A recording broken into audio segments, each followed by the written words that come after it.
I want to bring in Minneapolis City Council member Lene Palmisano. She represents the area bordering the one that includes Annunciation Church.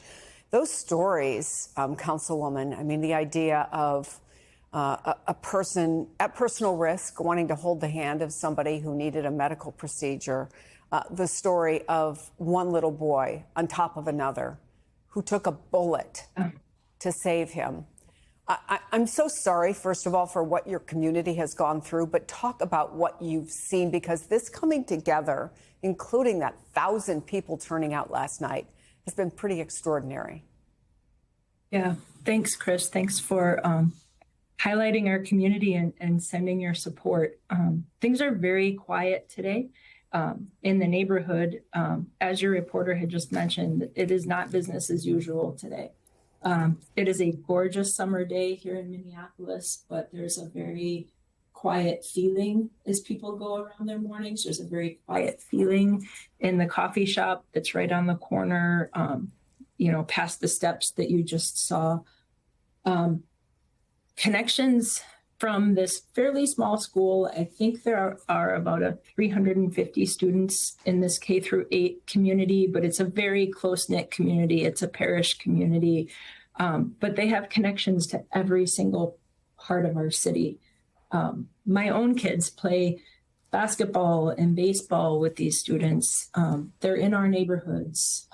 Some of these families that I was on scene with, I had met just recently at a national night out gatherings, which are especially big across the country, but especially in our corner of Minneapolis. And everyone here, from what I've seen, is really united in this moment. Last night at this vigil, which was actually in the thousands, more like 3,000 people, it started with thoughts from a parent of a child that had died by gun violence, not yesterday, but previously. And even him we're connected to. I'm connected to him in my healthcare needs, just generally speaking. So we are a pretty big city, but it doesn't feel like that today. It feels like we are all here together and mourning together. And in that morning, we have heard a number of local officials demanding action. I want to play a little bit of that for you. Don't just say this is about thoughts and prayers right now. These kids were literally praying. We can do something about the future. There's an African proverb that says, when you pray, move your feet. So I beg you, I ask you to please pray, but don't stop with your words. Let's make a difference and support this community, these children, these families, these teachers. Never again can we let this happen. What ability do you have to work towards safer schools at the local level?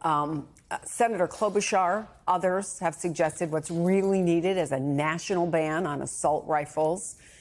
But as early as it is, 24 hours after this tragedy took place, what are your thoughts about how do we stop it?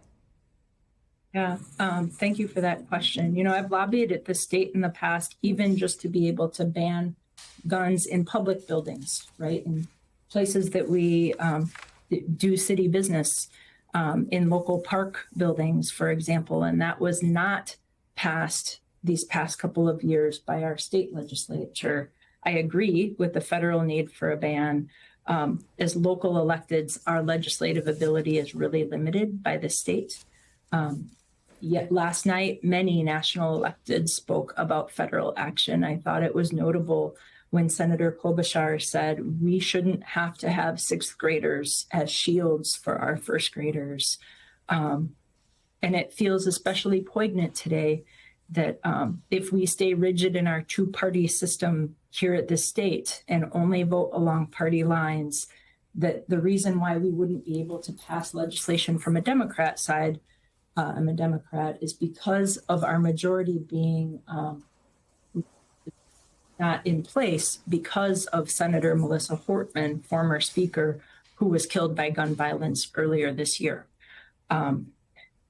My husband and I were comparing notes after that vigil last night of the school shootings in our lives. And he is from England, and he mentions how after a mass shooting when he was younger in Hungerford, England, that the Conservative Party actually came together and banned certain types of weapons and certain types of automatic weapons in their country. And I think we've been showing nothing but unity in these moments today. I really hope that we get to see some of that unity on a federal level and on a state legislative level where they would be willing to take some action. And if it's not too personal, how are your sons doing? And can you talk about the conversations you've had to have with them? Yeah, thank you for that question. I have two boys. They're going into third grade and going to be a freshman in high school. Both of their curriculum nights last night were canceled, one rescheduled to today. They were at the vigil last night, more there to play basketball beforehand, but they got quickly drawn in by the crowd. And while I think it felt a little bit removed from them, they hadn't realized that all of that had just happened yesterday. You know, my older son does play sports with some of the kids that had just graduated from Annunciation.